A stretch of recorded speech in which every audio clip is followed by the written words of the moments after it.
Hi ka-low carbs, samahan niyo po muli ako mag-unbox. Ito yung mga ginagamit natin sa paglo-low carb po. Yan, binuksan ko na para mas mabilis po tayo po.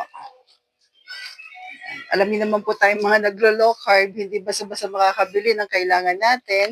Kahit katulad nito, pork charon bagnet. Yan, favorite ko to sa grindahan. So, abangan nyo po muli ating pang low carb snacks o keto snacks. Tapos, psyllium husk. Ito yung ginagamit natin pag gumagawa tayo ng low carb na pandesal. Yan, lagay ko dito para mas makita nyo po. Yan. At favorite again, back fat charon. So, pagdating kasi sa mga chicharon, pinaka-the best pa rin po yung from Keto Store. Yan, katulad ng grindahan. Kasi ang mga ingredients lang po niya ay pork. Tapos yung salt. Yan. So, yan po. At freshly talagang cook. Kikita mo naman sa itsura. Oh! Yan. Then, almond flour. Gagawa tayo ng mga cake and local bread. Yung ating raw na walnuts. Pagdating sa nuts, the best pa rin yung raw. Para po kayo na lang po yung magluluto. Para yung ingredients, alam mo pa rin po. Kasi iba kahit nuts yan, meron pa rin mga halo eh. Kaya ito sa atin. Raw walnuts, golden monk fruit. Baka hindi nyo pa po nakikita to, yung ating golden monk fruit. No added sugar po ito. 0 calories na sweetener. So, para siyang asukal na pula, pero sweetener po yan, natural sweetener. Then, ito yung ating gagamiting na pasta, pero 0 carbs, 0 sugar. Okay, abangan nyo po yan, yung gagawin nating recipe po nito. And then, syempre, bovine collagen. Unflavored, pinaka-the best po. Kasi, para po ito sa mga, sabihin na natin bilang pagka tumatanda na po yung mga natin joints, spines, kailangan na rin po yan. Yan. So, natural collagen naman po ito, bovine. Yan, unflavored. Then, another po na walnuts. Para sa keto snacks, gelatin sa favorite nating dessert. Out po ang tawag dito, out po ang gulaman. So, gelatin ang pwede sa atin. Yan. So, dalawa po. Dahil magpapasko na, kailangan natin na okay. And then, ito, wait lang po Ito lang yung aking.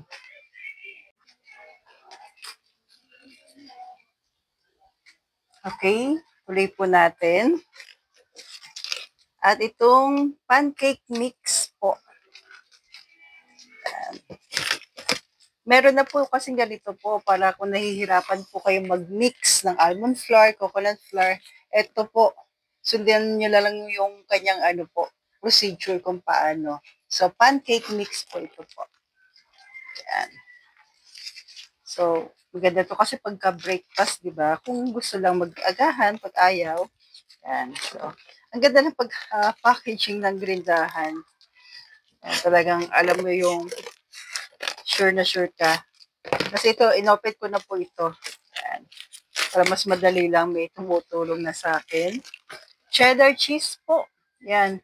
Pag sinabi talagang keto na cheese, ito po ang may re-recommend ko sa inyo. Keto cheese siya talaga. Kasi lahat ng ingredients po ay pasok pa rin sa ating mga naglo-low carb. So ito po. Minsan kapag alam mo yun, pag nauumay ka, nag-slice lang ako nito, okay na siya. Yan. And then, ito po. Wait lang Yan. Patulong na tayo sa aking, patulong na lang. Patulong na tayo para mas mabilis. Then ito, ay, keto peanut butter. Yan, nakikita po ba? Sugar-free po ito ha. No added sugar po na keto peanut butter. MCT oil ang ginamit po. Yan. So pag sinabi MCT oil talagang Alam mo na po, pero medyo pricey pero mas sure ka po. Sesame seeds, gamitin natin yan. And sa ating sweetener, stevia erythritol naman yung gagamitin natin for baking. At syempre, this is it. Meron na po ngayon na Aqua Plus from Grindahan. Yan. Wait lang po Syempre. Ang cute. Uy. Ano siya, 12 hours yung mainit, tapos yung cold niya, 24 hours. O, di ba po, doon sa mga nag-o-office, tapos, nag-school, o sabihin natin mag-gym ka, mas maganda na po ito. Dalawang kulay po ito. Ito, ganito kalaki, 22 ounce. Yan, laki pa rin. Grabe. Ang cute. Si Periwinkle ang kulay. Kung gusto niyo po yan. Periwinkle ang kulay. Ito naman, unisex. Yung pinakamalaki ang pinili ko po. Kung di ako magkamali, 32 ounce. Yan, laki. O, diba? Ang cute. Love it. Don't worry po, ilalagay ko dyan yung kung saan po ito na mabibili. Yan. So, 12 hours siya, nakalagay dito, 12 hours po na hot. Tapos sa cold niya ay 24 hours. And BPA free.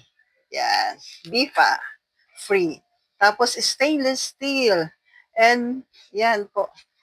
So, actually marami silang kulay na magaganda. Okay, tuloy na natin. So, yan, patulong kasi ako dito. And then, ito ay, sa wakas, meron na pong low carb na biscuit. Abangan nyo po. Pag sinabing low carb o keto na mga palaman, ibig sabihin diabetic friendly po ito po. Yan. Yun ang ibig sabihin po niya. Mas madaling paliwanag.